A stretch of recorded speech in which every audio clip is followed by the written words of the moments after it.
오늘 우리에게 주신 하나님의 말씀은 신약 성경에서 봅니다. 신약 성경 147쪽 요한복음서 4장 28절로 29절 말씀을 장성 목사가 정역한 것으로 봉독합니다. 여자가 물을 길러왔던 물동이를 버려두고 동네에 들어가서 사람들에게 이르되 나의 행한 모든 일을 내게 말한 사람을 와보라. 이는 그리스도가 아니냐 하니. 아멘. 오늘 우리는 성령님 아래 성경 위에 하나님의 말씀을 듣기를 원합니다.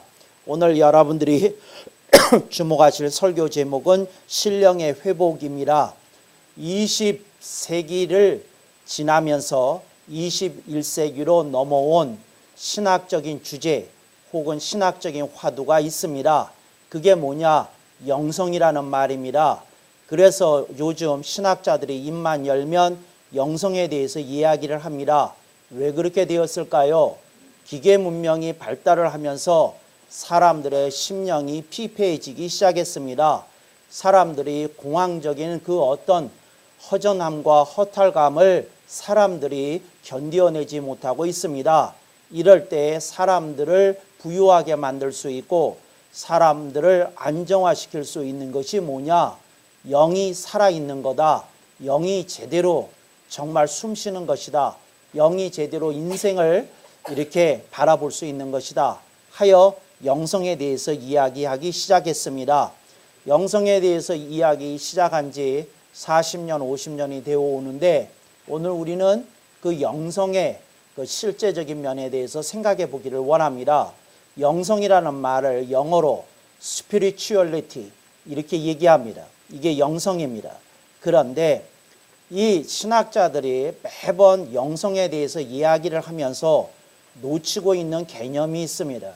저는 신학자들이 놓치고 있는 그 개념에 대해서 여러분들에게 소개해 드리려고 합니다. 신학자들도 놓치고 있는 개념이기 때문에 아마도 여러분들에게도 생소한 개념일 것이라고 생각이 되어집니다. 그게 뭐냐? 오늘 설교 제목에 나오는 한 단어입니다. 그게 뭐냐? 신령이라는 단어입니다. 그런데 여러분들이 일상생활에서 신령이라는 단어를 안 쓰시는데 여러분들이 이 신령이라는 단어를 새누리교회에서는 자주 접해 오셨습니다. 위임 목사가 기도하는 소리를 한 번이라도 들어보셨던 분들은 제가 기도를 할 때 신령하신 하나님 아버지 뭐 이렇게 기도하는 것을 여러분들이 수십 년 동안 내내 들어오셨을 것입니다. 그래서 신령이라는 단어인데 제가 그렇게 오랫동안 써옴에도 불구하고 아무도 궁금해하지 않고 그냥 새누리교회에서 위임 목사의 트레이드 마크처럼 이렇게 정해졌다 하는 것을 알 수 있습니다. 근데 신령이라는 말이 무슨 뜻이냐 하면 영성이 살아있는 걸 신령이라고 말하는 겁니다. 그러니까 영이 살아있는 겁니다. 영이 더럽지 않은 겁니다. 영이 맑은 겁니다. 밝은 겁니다. 영이 힘찬 겁니다. 근데 이걸 신령하다 이렇게 이야기하는 것입니다. 그런데 이 신령이라는 개념을 영어로 표현하면 조금 더 여러분들이 현대인이기 때문에 알아듣기가 쉬울 수 있겠습니다. 신령 이 단어를 영어로 뭐라고 그러는고 하니 명사입니다. spiritualness라고 얘기합니다. spiritual에다가 명사를 나타내는 ness를 붙였습니다. 그래서 이 말이 중요합니다. 그러니까 spirituality가 살아있는 사람의 상태를 spiritualness가 있다고 이야기하는 거다. 이렇게 이야기하면 좋겠습니다. 근데 오늘 본문에 우리는 성경에서 아마도 성모 마리아 다음으로 혹은 막달라 마리아 다음으로 유명한 여인을 우리들이 만나게 됩니다. 이 여인의 이름이 성경에 게재되어 있지 않습니다. 이 여인이 살던 동네가 수가라고 하는 마을이었습니다. 그래서 이 당시의 마을을 성경은 성이라고 번역했기 때문에 수가성의 여인이다 이렇게 이야기를 합니다. 근데 이 수가성에 여인이 많지 않습니까? 수가성의 여인 중에서도 요셉의 우물가로 나왔던 여인이다 뭐 이렇게 얘기합니다. 그래서 여러분들이 알았어요. 아하, 수가성에 살던 여인이구나. 그런데 아하, 요셉의 우물이 있구나. 근데 그 요셉의 우물에 물 길러 왔던 여인이구나. 이렇게 여러분들이 이해하시면 되겠습니다. 근데 이렇게 말하면 너무 길지 않습니까? 그래서 어떤 이는 수가성의 여인이라고 얘기하고 어떤 이들은 그 수가성의 우물에 그 물길로 왔던 여인이라고 이렇게 이야기합니다. 근데 어쨌든 저는 줄여서 수가성의 여인이라고 불러보도록 하겠습니다. 이 여인이 그 결혼을 5번이나 했다가 5번 이혼한 사람입니다. 근데 제가 이렇게 말을 하는 이유는 그 남편 결혼을 5번 했는데 남편이 5명이나 죽었다 이렇게 이해하기가 어렵지 않습니까? 그래서 이 여인이 좌우지간 도중에 남편이 1번이나 2번은 죽었는지 모르겠는데 결혼을 5번 에다가 다 헤어진 걸 보니까 하여튼 1번은 사별했는지 4번은 이혼을 했는지 아주 독특한 이력을 갖고 있는 여인입니다. 그런데 이 여인이 또 남자 없이는 못 사는 사람입니다. 그래서 성경에 보면 그 주님이 이런 말씀을 하십니다. 옳다, 네가 남편 5이 있었으나 지금 너하고 살고 있는 남자는 네 남편은 아니다. 이렇게 주님이 찔러서 꼬집어서 말씀하신 것을 볼 수 있습니다. 그래서 이 여인이 이제는 결혼에 대해서 널널머리 나는데 그 남자 없이는 못 사니까 어떤 남자를 끼고 삽니다. 이제 이런 여인인데 이게 동네에서 창피한 일입니다. 저 여자 참 이상한 여자야. 정말 품행도 바르지 못해. 남자 없이는 못 살아. 이런 얘기를 들었겠지요. 그래서 이 여인이 햇볕이 짱짱한 정오에 이 요셉의 우물가로 나와서 물을 길러 옵니다. 그래서 주님과 대화를 하게 되는데 그 대화 내용은 요한복음 4장에 있으니까 여러분들이 잘 아시리라고 믿습니다. 그런데 혹시 잘 모르는 분들 나중에 읽어보시면 됩니다. 그런데 이제 중요한 거는 이겁니다. 이 여인이 지금 우물가에 왜 왔느냐? 물을 길러 왔던 겁니다. 그랬는데 본문 말씀 보십시오. 28절. 여자가 물을 길러 왔던 물동이를 버려두고, 그러니까 여자가 왜 물을 길러 왔겠습니까? 물이 필요하니까 왔겠지요. 여자가 왜 물을 길러 왔겠습니까? 물이 없으면 안 되니까 왔겠지요. 이런 걸 뭐라고 부르느냐? 지금 당장의 필요라고 얘기합니다. 여러분, 이 단어는 기억해 두십시오. 지금 당장의 필요입니다. 이게 뭐냐? 현대인을 끌고 다니는 놈입니다. 그게 뭐냐? 지금 당장의 필요라고 하는 것입니다.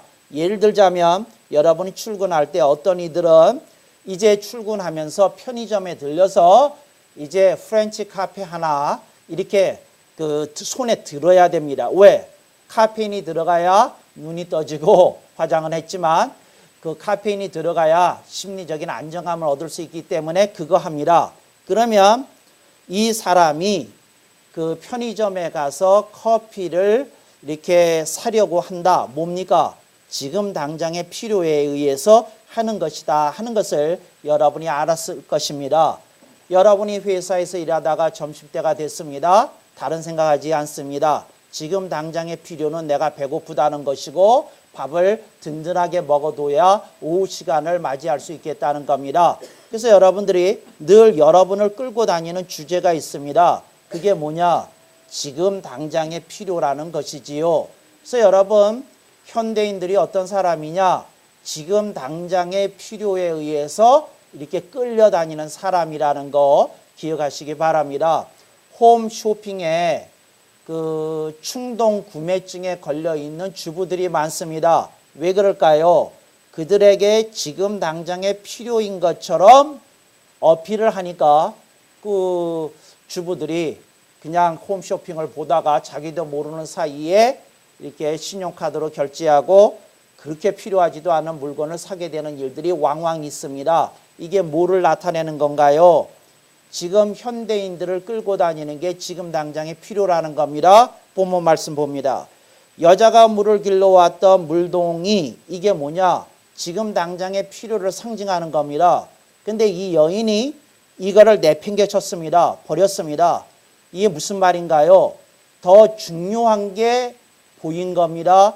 더 기묘한 게 깨달아진 겁니다. 그래서 이 여인이 이걸 버려두게 되었는데 이 여인이 깨달은 게 뭐냐? 29절입니다. 나의 행한 모든 일을 내게 말한 사람을 와보라. 이는 그리스도가 아니냐 하니. 그래서 그리스도 예수님과 대화를 하다가 예수님이 이 세상에 그리스도로 오신 분이라는 것을 알았습니다. 여러분 이거 기억하십니까? 예수님께서 제자들에게 너희는 나를 누구라 하느냐 이렇게 물었을 때 제자들 중에 제대로 대답하는 이는 시몬 베드로 한 사람이었던 걸 우리들이 기억합니다. 11 제자들도 제대로 예수님에 대해서 이렇게 대답하지 못했던 걸 우리들이 기억합니다. 근데 이 여인 참 신기하지요. 뭐라고 하는고 하니 주님과 짧은 대화를 우물가에서 나눴는데 예수님이 성경에 언약된 메시아인 거를 알아보는 겁니다. 이게 뭐냐? 신령이 이 여인에게 회복이 된 겁니다. 이 여인은 뭘로 살았습니까? 세상으로 살았습니다. 남자에 의존해서 살았습니다. 그리고 세상 사람들이 사는 대로 살았습니다. 그래서 다들 그렇게 사니까 그 아줌마 인생이라는 게 그렇지 않습니까? 저 아줌마나 이 아줌마나 다 거기서 거기지 그렇게 사는 거로 생각을 하고 살았는데 눈이 떠진 겁니다.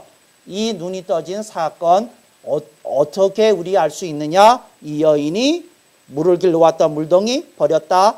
지금 당장에 필요 내팽개쳤다는 겁니다. 그리고 이 여인이 눈이 떠졌는데 이걸 우리는 뭐라고 부르고 싶느냐? 이거를 우리는 설교 제목을 통해서 듣습니다. 그게 뭐냐? 신령이 이 여인에게 회복이 된 겁니다. 아하, 돈보다 중요한 게 있구나. 아하, 인기보다 중요한 게 있구나. 아하, 내 새끼보다 더 중요한 게 있구나. 아하, 내가 외모보다 더 중요한 게 있구나. 아하, 스펙보다 중요한 게 있구나. 아하, 건강보다 중요한 게 있구나. 이게 깨달아지는 걸 뭐라고 그러느냐?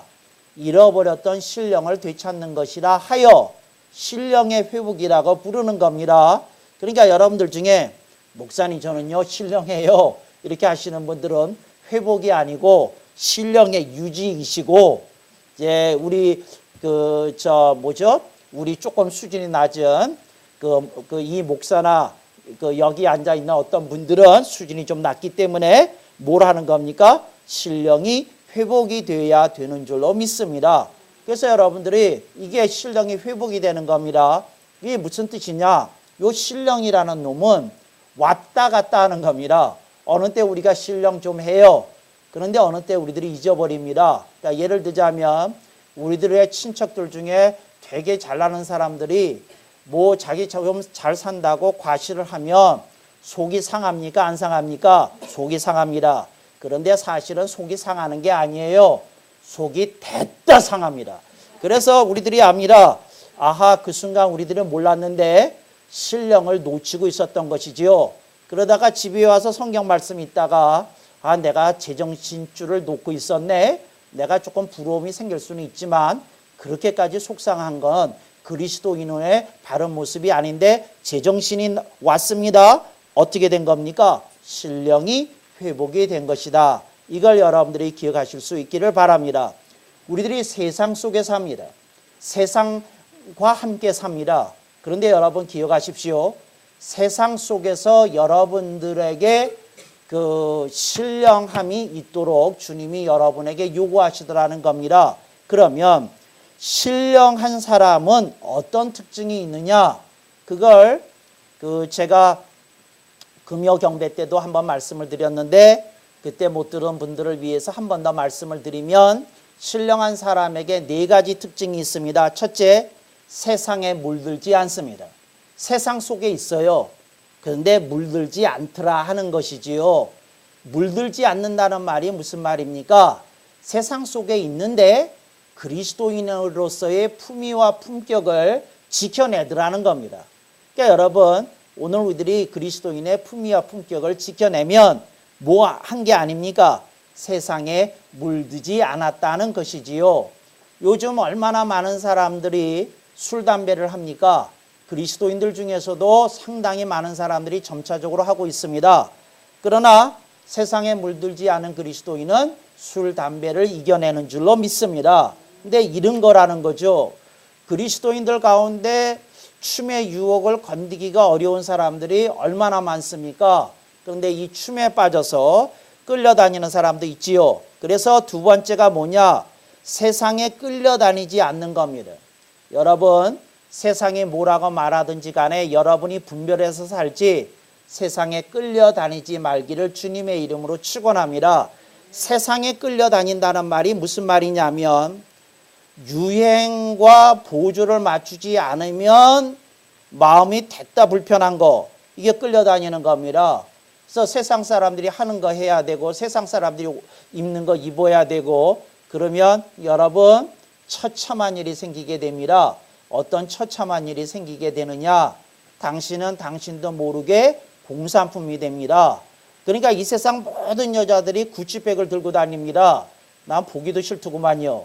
근데 돈을 줘도 난 안 들 것 같아요. 왜? 그렇게 다 드는 백을 왜 들겠어요? 그렇잖아요. 그러니까 나는 이런 생각을 했어요. 그 300만 원짜리 구찌백을 내가 샀다, 선물 받았다. 나는 어떻게 할까? 구찌에서 U자를 잘라낼까? 그렇지 않으면 G를 잘라낼까? 이런 생각을 했어요. 그리고 나는 사람들한테 말하기를 나는 구찌를 안 들어요. 우치를 듣지. 뭐 이렇게 얘기를 하려고 그랬는데 하여튼 제가 지금 뭘 말하려는지 좀 아셨을 것 같아요. 이게 무슨 말이냐면 사람들이 하는 대로 하면 수준은 유지되는지 모르는데 당신만의 독특한 아름다움은 사라지게 됩니다. 그래서 저는 세상에 끌려다니지 않는 게 중요하다. 그 얘기를 드리고 있는 중입니다. 세 번째, 세상에 지지 않습니다. 세상에 지지 않는다는 말이 무슨 말이냐면 여러분 세상에 지지 않는다는 말이 무슨 말이냐면 말씀이 여러분에게 깨닫게 해주신 것이 있어요. 그런데 세상 속에서 뭐 이렇게 살 수밖에 없는 게 현실인 걸 어떻게 하면 세상에 지는 겁니다. 근데 말씀이 깨달아졌으면 그 말씀 붙들고 한번 살아서 열매를 거두어 보는 겁니다. 이게 뭐라고요? 세상에 지지 않는 것이다. 이 말씀을 드리겠습니다. 네 번째, 신령한 사람의 특징이 뭐냐? 세상에 잡혀 먹이지 않는 겁니다. 그랬더니 누가 손을 들고 묻는 거예요. 세상에 잡혀 먹히면 어떻게 되는데요? 세상에 잡혀 먹히면 여러분들이 교회에 무슨 직분을 갖고 있든지 간에 세상 사람들이 어느 날 당신을 보고 이 얘기합니다. 뭐라고 얘기하냐면 교회 집사였어? 이렇게 얘기합니다. 당신이 장로였어? 뭐 이렇게 얘기합니다. 이게 무슨 말이냐? 너나 내나 수준이 같다고 생각했는데 그렇게 거룩한 직분이 있었느냐? 뒤로 나가 자빠지더라는 거죠. 이런 얘기 들으면 여러분 인생 망친 겁니다. 여러분 인생 결단한 겁니다. 그러니까 여러분들이 세상 사람들이 여러분을 보고 난 네가 그렇게 교회에 다니는 사람인 줄 몰랐다 이렇게 얘기하면 여러분 그게 축복처럼 들리지 마시고 저주처럼 들려야 제대로 된 사람입니다. 근데 여러분들은 그런 거 되게 좋아하시죠? 예수 믿는 사람의 티가 안 난다 그러면 됐다 좋아하시죠? 그래요. 그렇게 사시는 게 주님의 가슴에 대목 박는 거라는 거는 기억하시고 그걸 하든지 말든지 좀 검토해 보실 수 있기를 바랍니다. 그래서 이 여인에게 무엇이 나타났느냐? 신령이 회복이 되는 그 모습이 나타났다는 거죠. 그런데 신령이 회복이 됐다는 건 뭐냐면 이겁니다. 주님이 주신 가치관으로 세상을 통제하기 시작하는 겁니다. 여러분, 주님이 주신 가치관이 여러분의 현실에서, 상황에서, 여러분이 살고 있는 삶의 현장에서 작동해야 됩니다. 근데 그러면 뭐라고요? 여러분이 신령한 사람이라는 것이지요. 그랬더니 누가 이런 질문을 하는 거예요. 목사님, 신령할 필요가 왜 있는 겁니까? 하나님을 기쁘시게 하는 거라는 건 알겠는데 다른 또 신령해야 될 이유가 있습니까? 제가 여러분한테 얘기합니다. 여러분이 신령하지 않으면 여러분의 인생에 찾아오는 그 새 쌍둥이를 여러분들이 늘 마주쳐야 됩니다. 그게 뭐냐? 허전합니다. 그 다음에 두 번째 쌍둥이가 찾아옵니다. 허탈합니다. 그 다음에 조금 있으면 세 번째 쌍둥이가 찾아옵니다. 허무합니다. 이거 기억하십시오. 신령하지 않는 인생에게는 그 사람이 세속적인 성공과 영광을 이룰지라도 허전과 허탈과 허무가 찾아온다는 거 여러분들이 기억하시고 여러분들이 깨어나실 수 있기를 주님의 이름으로 축원합니다. 그래서 아이돌도 자살합니다. 국민 여배우도 자살합니다. 이 세상에서 사람들이 정말 선망으로 삼았던 사람들도 자살합니다. 왜 그런 일이 있었을까요? 허씨 쌍둥이가 찾아왔기 때문에 그렇습니다. 허전이 찾아오고 허탈이 찾아오고 허무가 찾아옵니다. 이렇게 찾아오면 어떻게 되느냐? 주변에 친구 많은데 속을 털어놓을 사람 하나 없습니다. 내 주변에 배우자도 있고 자녀도 있고 모두 있고 다 있는데 내 마음속에 뭔가 채워지지 않는 갈증이 늘 나를 시달리게 하고 괴롭게 하고 나를 낙담시킨다는 것이지요. 그래서 여러분이 알아야 됩니다. 신령은 주님을 기쁘시게 하기 위해서 필요한 게 아니고 여러분들이 인생을 충분히 누리고 살기 위해서 필요한 영적 상태라는 걸 기억하실 수 있기를 바랍니다. 그래서 여러분들이 뭐를 해야 되나요? 신령해져야 된다는 겁니다. 여러분의 영성이 살아있기를, 여러분의 영성이 생기와 활력을 누리게 되기를 주님의 이름으로 축원합니다. 그랬더니 또 누가 이런 질문을 하는 거예요. 목사님, 그 말씀까지는 잘 알았습니다. 그런데 신령이라고 하는 것이 내게 어떻게 다가서게 되는 것인가요? 어떻게 다가서느냐 하면 첫 번째로 말씀을 들어야 됩니다. 두 번째로 말씀을 듣고 말씀이 깨달아져야 됩니다. 첫째, 말씀을 들어야 됩니다. 들은 것만 가지고 되지 않습니다. 말씀이 깨달아져야 됩니다. 말씀을 듣고 깨달고 그 다음에 세 번째, 말씀대로 살아보는 실험을 해보셔야 됩니다. 그러니까 말씀대로 살았더니 정말 세상에 물들지 않고 끌려다니지 않고 지지 않고 잡혀 먹히지 않는지 실험해 보셔야 됩니다. 그래서 여러분, 말씀의 깨달음이 오면 어떻게 해야 됩니까? 말씀을 실험해 보셔야 됩니다. 그러니까 말씀을 실험해 보면 그 말씀대로 사는 것이 얼마나 나를 충족시키는지를 확인하게 됩니다. 근데 그런 사람에게 나타나는 현상을 개역교회에서는 말씀에 간증이 생겼다고 얘기하는 겁니다. 그래서 말씀을 들으십시오. 말씀을 깨달으십시오. 말씀을 실험하십시오. 말씀의 간증을 얻는 자리까지 나가기를 주님의 이름으로 축원합니다.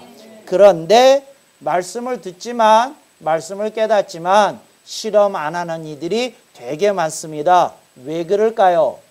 신령하게 살면 재미가 우선 없을 것 같습니다. 정말에 재미가 없을 것 같습니다. 나는 내 친구들이 하는 얘기를 지금도 잊지 못해요. 야, 너 여자들하고 춤추는 게 얼마나 재미있는데 그걸 예수 믿으면 하지 말아야 된다는 말이냐? 내 친구가 이 얘기했어요. 야, 이 술들을 봐라.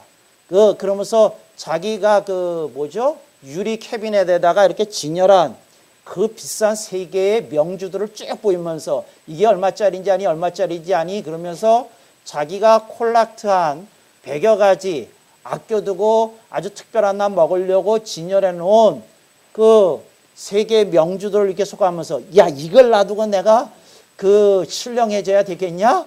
그러면서 얘기하던 내 친구의 눈빛을 잊지 못합니다. 그래서 제가 이랬습니다. 이 눈을 똑바로 봐라. 이 동태 눈가라. 내 친구니까 그런 얘기를 했어요. 내 눈을 똑바로 봐라. 이 눈에 저걸 보고 침을 흘리는 침이 이 눈에서 흐르느냐? 그렇지 않으면 저걸 보고 됐다 시시하게 보이는 이 눈빛이 보이냐? 이 눈을 좀 봐라. 그러고 눈을 갖다 뒤밀었어요.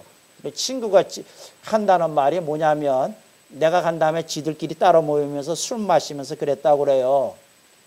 우리가 친구 중에 진짜 목사 하나는 둔 것 같다고 그랬다고 그래요. 그게 무슨 말인지 하여튼 중요한 건 뭐라고요? 여러분들이 신령해지면 여러분 세상의 재미를 포기하는 것이 아니라 여러분의 삶 속에 이상한 것이 찾아옵니다. 그랬더니 누가 손을 또 드는 거예요. 목사님, 목사님은 설명을 잘 하시잖아요. 설명을 조금 잘하나? 그런데요, 목사님 아까 그러셨잖아요. 신령하지 않으면 헛이 새 쌍둥이가 찾아온다고요. 그랬지. 그러면 신령한 사람에게는 어떤 쌍둥이들이 찾아오나요? 이런 사람, 괜찮은 사람입니까? 그렇지 않으면 멍청한 사람입니까? 이런 질문하는 사람 되게 괜찮은 사람입니다. 여러분들이 그 대열에 끼기를 주님의 이름으로 축원합니다. 그래서 내가 얘기해 줬어요. 뭐라고 얘기해 줬느냐 하면 신령한 것이 이렇게 가슴에 있는 사람에게 찾아오는 게 있지. 그게 뭔가요? 첫째, 가치관이 찾아옵니다. 뭐가 가치 있고 뭐가 가치 없는지 가치관이 찾아옵니다. 그러니까 여러분들이 이 가치관이 찾아온다는 거 여러분들이 기억하실 수 있기를 바랍니다. 그래서 여러분, 그리스도인이 어떤 사람이냐? 바른 가치관이 가슴 속에 설정이 되어 있는 사람입니다. 입력이 되어 있는 사람입니다. 이게 OS로 깔려 있는 사람입니다. 뭐냐? 가치관이 있는 사람입니다. 할렐루야. 그러니까 여러분들이 가치관이라는 것을 기억하실 수 있기를 주님의 이름으로 축원합니다. 두 번째, 그 사람에게 있는 게 있다 하고 얘기합니다. 그게 뭘까요? 여러분, 가치관이 찾아옵니다. 그 다음에 뭐가 찾아오냐? 두 번째, 생사관이 찾아옵니다. 이게 무슨 말이냐면, 내가 이 세상에서 영원토록 살지 않는다. 내가 이 세상에서 살아서 해야 될 일이 있고, 내가 죽는 날을 대비해서 주님께서 주시는 칭찬을 듣는 귀한 인생이 되도록 상급을 쌓으면서 좀 살 필요가 있겠다. 삶에 대해서, 죽음에 대해서 예비하고 사는 생사관이 있다는 겁니다. 그래서 여러분, 가치관이 서야 됩니다. 그 다음에 두 번째, 뭐가 서야 돼요? 생사관이 서야 되는 겁니다. 가치관이 서게 되면 해야 할 일과 하지 말아야 될 것, 챙겨야 될 것과 버려야 될 것이 분명히 보입니다. 생사관이 서게 되면 나이를 먹어갈수록 인생을 가늠하면서 이 시기에, 이 나이에 내가 뭘 하고 살아야 되는지를 압니다. 생사관이 확실하게 설 수 있기를 주님의 이름으로 축원합니다. 세 번째, 무엇이 서게 되느냐? 여러분, 뭐라고 생각하십니까? 가치관이 있고 생사관이 있습니다. 그 다음에 세 번째, 뭐라고 생각하십니까? 여러분들이 이 세 번째, 여러분들이 생각해 보실 수 있기를 바랍니다. 근데 여러분들은 이런 얘기 들어본 일이 없어서 이 세 번째는 조금 어려운 말이라, 이렇게 잘 모르실 수 있을 것 같아요. 그게 뭐냐면 이걸 양목관이라고 합니다. 그게 무슨 말이냐면 목적과 목표가 분명히 서 있다는 겁니다. 내 인생을 사는 목적은 뭐고 내가 죽기 전에 해야 될 일은 뭐다? 목표가 뚜렷하다는 겁니다. 그래서 목적과 목표가 목자로 있기 때문에 양목관이라고 합니다. 할렐루야. 그래서 이 세 관이 서야 되기 때문에 여러분에게 찾아와야 되는 게 뭡니까? 세 관시 세 쌍둥이가 찾아옵니다. 그러니까 여러분들이 한번 생각해 보시기 바랍니다. 여러분에게 슬금슬금 찾아오는 쌍둥이는 헛씨입니까? 그렇지 않으면 여러분에게 슬금슬금 찾아오는 쌍둥이는 관씨입니까? 네, 여러분들이 이거 보시면 인생이 내가 누구를 친하는지 잘 이렇게 기억하실 수 있기를 바랍니다. 그리고 우리 교회의 헛씨들에게 나는 아무 감정 없다는 거 미리 밝혀드립니다. 그런데 하여튼 여러분들이 그걸 한자가 다르니까요. 그런데 좌우지간 여러분들이 헛씨, 새 쌍둥이 제발 좀 관계를 끊으시고, 그렇잖아요.